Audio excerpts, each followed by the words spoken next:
Law के बारे में स्टडी करेंगे। डिफरेंशियल रेट लॉ क्या होता है, रेट लॉ क्या होता है। तो केमिकल काइनेटिक्स में हम लोग रेट एक्सप्रेशन लास्ट क्लास में पढ़े थे। लास्ट क्लास में हम लोग ये जाने थे कि रेट ऑफ रिएक्शन क्या होता है, और ये इक्वेशन था, मान लिया ऐसा इक्वेशन है, कोई इक्वेशन ले लेते हैं, ए प्लस बीबी प्लस सीसी दे रहा है डी प्लस ई।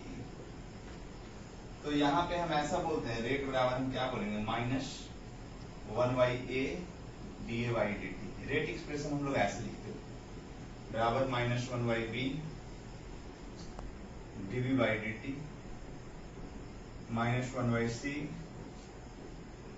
dC/dt प्लस 1/d dd/dt और प्लस 1/e dy/dt। ऐसा होता है रेट एक्सप्रेशन।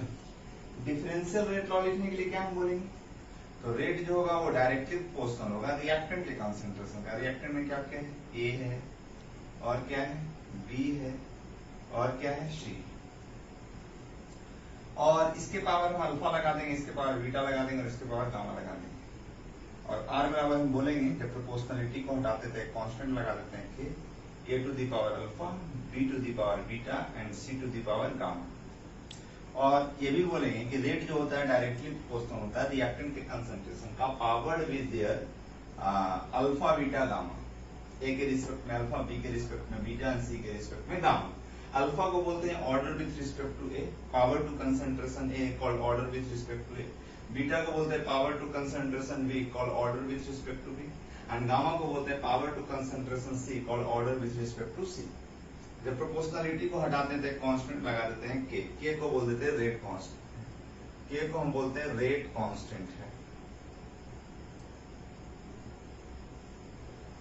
और रेट कांस्टेंट का हम यूनिट क्या, रेट कांस्टेंट को 3 नाम दिया गया, रेट कांस्टेंट, वेलोसिटी कांस्टेंट और स्पेसिफिक रेट कांस्टेंट। और यहां से हम बोल सकते हैं रेट कांस्टेंट का यूनिट क्या होगा, तो रेट के बराबर हो जाएगा r divide by a to the power alpha, b to the power beta and c to the power gamma, है ना, अल्फा बीटा गामा। और यहाँ पे हम बोलेंगे रेट बराबर क्या हो जाएगा, रेट बराबर, रेट को हम लोग बोलते थे मोल पर लीटर पर सेकेंड, मोल पर लीटर पर सेकेंड और डिवाइड बाई ये आ जाएगा, इसको हम बोलेंगे mole by litre to the power alpha, mole by litre to the power beta and mole by litre to the power gamma. इसको हम बोल सकते हैं mole by litre to the power alpha beta plus gamma. और के का unit को हम लोग ऐसे लिख सकते हैं, देखिए मोल बाई लीटर के power 1 minus alpha plus beta plus gamma into second inverse, ये होता है। रेट कांस्टेंट का यूनिट हो गया मोल बाई लीटर के power 1 minus alpha plus beta plus gamma into second inverse. Alpha beta gamma का वैल्यू अगर 0 ले लेंगे तो हम रेट कांस्टेंट का यूनिट बोल सकते हैं mole by litre into second inverse, 0 order के लिए। अगर अल्फा बीटा गामा का वैल्यू 1 ले लेंगे वो फर्स्ट ऑर्डर का हो जाएगा, तो उसके लिए हो जाएगा 1 माइनस 1 मीन्स 0, किसी भी पावर 0 तो उसका वैल्यू 1 हो जाएगा, मीन्स फर्स्ट ऑर्डर के लिए हो जाएगा सेकेंड इनवर्स। अगर सेकेंड ऑर्डर के लिए हम बात करेंगे तो हो जाएगा मोल बाई लीटर के पावर हो जाएगा -1 इंटू सेकेंड इनवर्स, इस तरीका से। तो हम लोग ये बोलेंगे कि फर्स्ट ऑर्डर के लिए, सेकेंड ऑर्डर के लिए, 0 ऑर्डर के लिए हम लोग रेट कांस्टेंट का यूनिट निकाल रहे हैं। और अगर रेट एक्सप्रेशन दिया रहे, जैसे यहाँ पे हम बोलेंगे alpha plus beta plus gamma को हम बोल देते हैं overall order of reaction, overall order of reaction, यानी किसी भी रिएक्शन का ऑर्डर क्या होगा, ये तीनों के सम के बराबर होगा। कोई रिएक्शन में रिएक्टेंट साइड 2 ही होगा तो उसका पावर हम 2 ही वाला ऐड करेंगे, 1 होगा तो सिर्फ इसी का पावर हम लेंगे। तो ऑर्डर क्या होता है जो आप समझ लीजिए, ऑर्डर को हम लोग बोलते हैं ये एक्सपेरिमेंटली निकलता है, वो कैलकुलेशन से नहीं पता चलता है, वो दिया रहता है कि अल्फा का वैल्यू 0 होगा कि 1 होगा कि 2 होगा कि -1 होगा, वो गिवन होता है। It has been found experimentally. दूसरा बात बोलेंगे कि कोफिशिएंट और ऑर्डर में कोई रिलेशन नहीं होता। अल्फा का वैल्यू अगर यहाँ पे 1 है तो कोई जरूरी नहीं है कि ए का वैल्यू 1 होगा। कोफिशिएंट और ऑर्डर में कोई रिलेशन नहीं होता है। और अगला ये बोल रहे हैं कि ऑर्डर ऑफ रिएक्शन कुछ भी हो सकता है, जीरो, निगेटिव, पॉजिटिव, फ्रैक्शन, कुछ भी हो सकता है। ये तीन बात का हम चर्चा में लेते हैं ऑर्डर निकालने के बेसिस पे, और इस तरीका से हम बात कर लेते हैं। अब हम लोग ये बात करते हैं कि एक क्वेश्चन देते हैं, इसको पहले हम लोग हटा लेते हैं।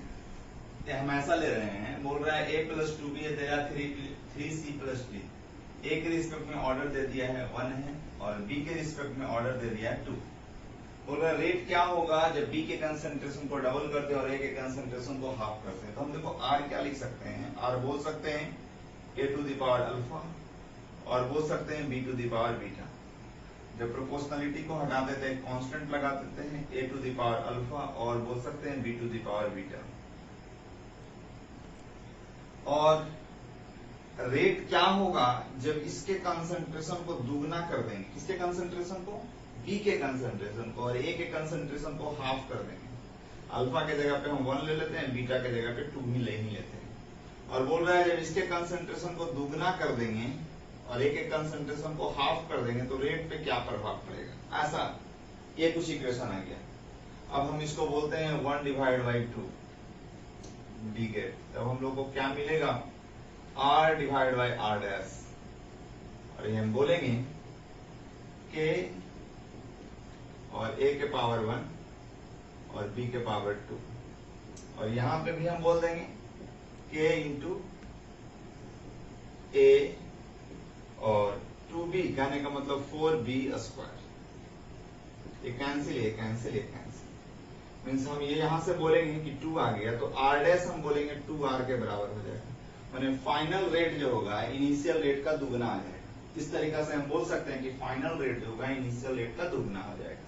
तो ये क्वेश्चंस हम इस तरीका से अटेम्प्ट ले सकते हैं, है ना। तो आपको इस तरीका से क्वेश्चन पूछता है कि क्या होने वाला है, तो आप इस तरीका से उसको बात को बना सकते हैं। फिर से सुन लीजिए क्या क्या बोले हैं। ए के रिस्पेक्ट में ऑर्डर दे दिया था, बी के रिस्पेक्ट में दे दिया था, और पूछा था कि जब ए के कंसंट्रेशन को दुगना करते हैं, बी के कंसंट्रेशन को हाफ करते हैं तो रेट पे क्या प्रभाव पड़ेगा। जो जो कह रहा था वो किए हैं, और हमको पता चल गया कि इसका इस तरीका से फाइनल रेट जो होगा इनिशियल रेट का दुगना हो जाएगा। अगर पूछता हमसे और दूसरे तरीका से क्वेश्चन कि इसका ऑर्डर क्या होगा, इस रिएक्शन का ऑर्डर क्या होगा, तो अल्फा और बीटा को हम ऐड कर देते हैं तो ऑर्डर हो जाता है इस रिएक्शन का, ऑर्डर ऑफ रिएक्शन कितना आ जाता है, 3 आ जाता है, क्योंकि अल्फा और बीटा को ऐड करेंगे तो 3 आ जाएगा। हाँ, अब हम बोलेंगे रेट कांस्टेंट का यूनिट क्या होगा, ये आ जाएगा मोल/लीटर के पावर 1 - 3 इंटू सेकेंड इनवर्स, और यहां से हम बोलेंगे मोल/लीटर के पावर -2 इंटू सेकेंड इनवर्स, और इस तरीका से हम बोलेंगे लीटर² मोल -2 इंटू सेकेंड इनवर्स। हाँ, तो रेट कांस्टेंट का यूनिट ये आ जाएगा, हम लोग ये बोलेंगे 1 - alpha + beta + gamma into second inverse, और अल्फा बीटा गामा का वैल्यू 3 है। तो यहाँ पे हम बोल देंगे कि इस तरीका से रेट कांस्टेंट का यूनिट हो जाएगा, है ना। तो रेट कांस्टेंट का यूनिट कुछ इस तरीका से हम निकाल सकते हैं। फिर क्या होता है, तो हम बोलते हैं कि ये जो होता है मौलिक ऑर्डर के बारे में तो देख लीजिए कि ऑर्डर जो होता है वो एक्सपेरिमेंटली निकलता है, मॉलिक्यूलरिटी जो होता है वो थ्योरेटिकली निकलता है, और मॉलिक्यूलरिटी जो होता है वो सिर्फ और सिर्फ एलिमेंट्री रिएक्शन के लिए वैलिड होता है, जबकि ऑर्डर जो होता है वो दोनों के लिए वैलिड होगा, एलिमेंट्री के लिए भी वैलिड होता है और कॉम्प्लेक्स रिएक्शन के लिए वैलिड होता है, जबकि मॉलिक्यूलरिटी जो होता है वो कॉम्प्लेक्स रिएक्शन के लिए वैलिड नहीं होता। अब एलिमेंट्री और कॉम्प्लेक्स को बोलते हैं, फिर से बोलते हैं कि मॉलिक्यूलरिटी जो होता है वो एलिमेंट्री रिएक्शन के लिए वैलिड होता है, कॉम्प्लेक्स रिएक्शन के लिए इसका कोई मीनिंग नहीं, जबकि ऑर्डर जो होता है वो दोनों के लिए वैलिड होता है, एलिमेंट्री के लिए भी वैलिड होता है और कॉम्प्लेक्स रिएक्शन के लिए भी वैलिड होता है। अब एलिमेंट्री किसको बोलते हैं, जो सिंगल स्टेप रिएक्शन, जो सिंगल स्टेप रिएक्शन होगा उस रिएक्शन को हम बोलते हैं एलिमेंट्री रिएक्शन, जो मल्टीपल स्टेप रिएक्शन होगा उस रिएक्शन को हम बोल देते हैं कॉम्प्लेक्स रिएक्शन। फिर बोल रहे हैं मॉलिक्यूलरिटी होता क्या है, हम बोलते हैं number of reactant molecule which coming together before conversion into the product. Product बनने से पहले जितना रिएक्टेंट साइड में होगा वही इस रिएक्शन का मॉलिक्यूलरिटी कहलाएगा। जैसे ये वाला प्रोडक्ट बन रहा है और यहाँ पे रिएक्टेंट साइड में 1 है, हम बोलेंगे कि इस रिएक्शन का मॉलिक्यूलरिटी 1 होगा। प्रोडक्ट बनने से पहले जितना रिएक्टेंट साइड में होगा वही इस रिएक्शन का मॉलिक्यूलरिटी कहलाता है, और यहाँ पे मॉलिक्यूलरिटी का वैल्यू 3 होगा। प्रोडक्ट बनने से पहले जितना रिएक्टेंट साइड में होगा वही इस रिएक्शन का मॉलिक्यूलरिटी कहलाता है, और यहाँ पे हम बोल देंगे मॉलिक्यूलरिटी का वैल्यू 2 होगा।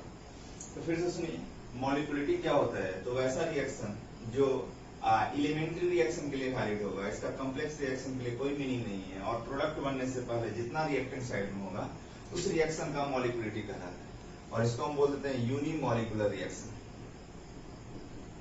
इसको बोलेंगे यूनिमॉलिक्यूलर, इसको बोलते हैं बाईमॉलिक्यूलर, और इसको बोलते हैं ट्राईमॉलिक्यूलर, और इसको बोलेंगे बाईमॉलिक्यूलर। तो आपको ये समझ में आना चाहिए कि मॉलिक्यूलिटी का वैल्यू 0 नहीं हो सकता है, नेगेटिव नहीं हो सकता है, फ्रैक्शन नहीं हो सकता है। मॉलिक्यूलिटी जब भी ऑर्डर का वैल्यू कुछ भी हो सकता है, मॉलिक्यूलिटी का वैल्यू 1, 2, 3 हो सकता है, जब और मैक्सिमम मॉलिक्यूलिटी का वैल्यू वही 3 हो सकता है। तो हम इस तरीके से बोलेंगे मॉलिक्यूलिटी क्या होता है, तो प्रोडक्ट बनने से पहले जितना रिएक्टेंट साइड में होगा वही उस रिएक्शन का मॉलिक्यूलिटी कहलाएगा। और कोफिशिएंट देख के हम लोग मॉलिक्यूलिटी का चर्चा कर लेते हैं। इसका कोफिशिएंट तो 1, 1 है तो 2 बोल देंगे, इसका 2 और 1 3 है तो 3 बोल देंगे, इसका 1 है तो 1 बोल देंगे। तो इस तरीके से आप मॉलिक्यूलिटी का भी आइडिया ले चुके हैं। अब इससे रिलेटेड हम लोग कुछ क्वेश्चंस करेंगे।